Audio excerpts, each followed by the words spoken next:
္ဂလာပါရှင်ဒီနေ့မှာတော့ဒုက္ခမှာစိုက်ပျိုးရေးဆေးကုမ္ပဏီကနေပြီးပြုလုပ်တဲ့တောင်သူပညာပေးဆွေးနွေးပွဲအစီအစဉ်လေးကနေပြီးကြိုဆိုလိုက်ပါရရှင်ဒီနေ့မှာအဓိကပါဝင်ဆွေးနွေးပေးတော့မှာတော့ဆရာမဒေါက်တာတတပဲဖြစ်ပါရှင်မင်္ဂလာပါဆရာမရှင်မင်္ဂလာပါညီမရေဟုတ်ကဲ့ဒီနေ့မှာပေါ့နော်တောင်သူတွေသိကျင်နေတဲ့အကြောင်းအရာလေးပေါ့နော်ဆွေးနွေးပေးမယ့်အကြောင်းအရာလေးကိုတင်ဆက်ပေးပါအောင်ရှင်ဒီနေ့ဆွေးနွေးမယ့်အကြောင်းအရာကတော့စပြည့်စိုက်ကင်တွေမှာကြောက်တတ်တဲ့ဒေါင်းနီရွက်6ယောဂအကြောင်းဖြစ်ပါတယ်ညီမ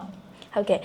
ဒီယောဂါပေါ့နော်စပင်းဆိုင်တဲ့တောင်သူတွေမှာအမြဲလိုကြုံတွေ့ရတတ်ပြီးတော့ဖြည့်ရှင်းရခက်တယ်လို့လည်းကြားသိရပါတယ်ဆရာမဘလို့ယောဂါအမျိုးအစားလေးလဲဆိုတာရနောက်ပြီးတော့ယောဂါလက္ခဏာလေးဘယ်လိုမျိုးလေးရှိရဲဆိုတာလည်းပြောပြပေးပါဦးရှင်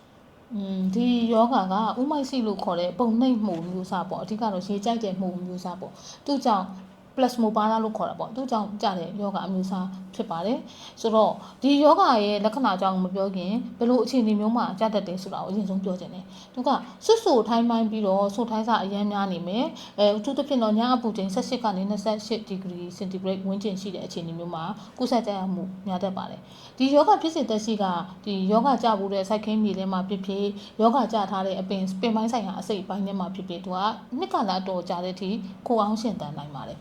ဒီလက္ခဏာအနေနဲ့ပြောရမယ်ဆိုရင်တော့ဒီစပြည့်ရွက်ပေါ်မှာကနက်ဦးအနေနဲ့ကတော့ရေဆိုနာလေးပေါ့ရေဆိုနာလေးကနေစတိုင်ပြီးတော့မှအဝါရောင်ပေါ့ဒါကအပေါ်မျက်နှာပြင်မှာ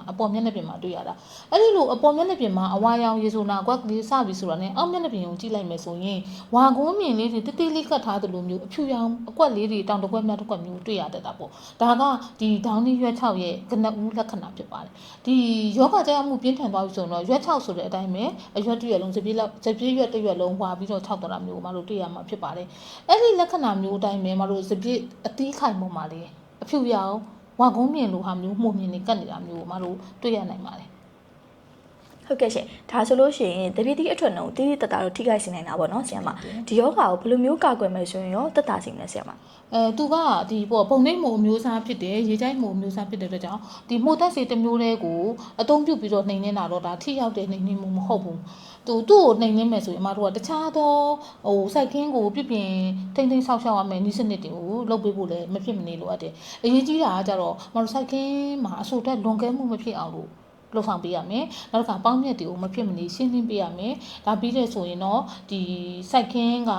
ဒီစပစ်တီးအတီးခုပြီးတော့နားတဲ့အချိန်မှာလေဝင်လေထွက်ကောင်းအောင်လို့ဂိုင်းဖွင့်ပုံသွင်းပေးတာမျိုးလုပ်ပေးဖို့လိုတယ်နောက်ကပေါင်းမြက်တွေရှင်းလင်းမှုလိုတယ်ပေါ့ဒီတဲ့အရေးကြီးတဲ့နောက်တစ်ချက်ကကြတော့အမတို့မြေဩဇာအာဟာရထည့်သွင်းတဲ့အခါမှာအချိုးညီမျှတပြီးတော့စနစ်ကျတဲ့မြေဩဇာထည့်သွင်းမှုစနစ်လှုပ်ဆောင်ပေးဖို့လိုပါတယ်ဒီဆွတ်ဆိုထိုင်းပိုင်းနဲ့ရာသီဥတုအခြေအနေပေါ့နော်ဖြစ်လာပြီဆိုလို့ကတော့အမတို့ကဒီမဟာမန်ကိုနဲ့ဒုက္ခဆိုင်မောက်ပေါ့ဒီဆေးနှမျိုးကို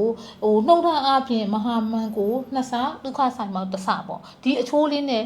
တွဲဆက်ပြီးတော့မှအမတို့2ကြိမ်ပေါ့အသုံးပြုပေးဖို့လိုပါတယ်ဒီကနက်ဦးရှင်းမှာပြောသွားတဲ့ယောဂလက္ခဏာမျိုးစပစ်ရွက်တွေမှာတွေ့ရပြီဆိုလို့ကတော့အမတို့ကဒီမှုတ်ကလင်နာပေါ့ဒုက္ခမဟာရဲ့မှုတ်ကလင်နာဆေးကို9ရက်ချပြီးတော့2ကြိမ်အသုံးပြုပေးဖို့လိုပါတယ်နောက်ကစိုက်ခင်းအဆိုတက်ကိုချော့ချပေးဖို့လိုပါတယ်ဒါဆိုရင်တော့ဒီထောင်နှရွက်6ယောဂပြန့်နှံ့မှုကိုအမတို့ထိန်းချုပ်နိုင်မှာဖြစ်ပါတယ်ဟုတ်ကဲ့ပါဆရာမဒီစပစ်တောင်နှရွက်6ယောဂနဲ့ပတ်သက်တဲ့သိထားရမယ့်လက္ခဏာလေးတွေနောက်ပြီးတော့ကုသနိုင်မယ့်အခြေအနေလေးတွေနောက်ဘလို့ကာကွယ်ကုသနှိမ်နင်းရမလဲဆိုတာကိုအခုလိုမျိုးပြပြစုံစုံပြပြပေးရကျေးဇူးတင်ပါတယ်ရှင်ဒါအပြင်ဒုက္ခမဟာရဲ့ပေါ့နော်မဟာမန်ကိုဒုက္ခဆိုင်မောက်မှုကလင်နာဆေးတွေကိုတတိချာချာစနစ်တကျအသုံးပြုပေးမယ်ဆိုရင်တော့စပစ်တောင်နှ6ယောဂကိုပေါ့နော်ဟန်တားနိုင်ဖို့အကောင်းဆုံးဆိုတာကိုလေးတခြားလေးမှတ်သားပြီးတော့ဆောင်ရွက်ပါမယ်ရှင်ကျေးဇူးပါဆရာမကျေးဇူးပါညီမလေး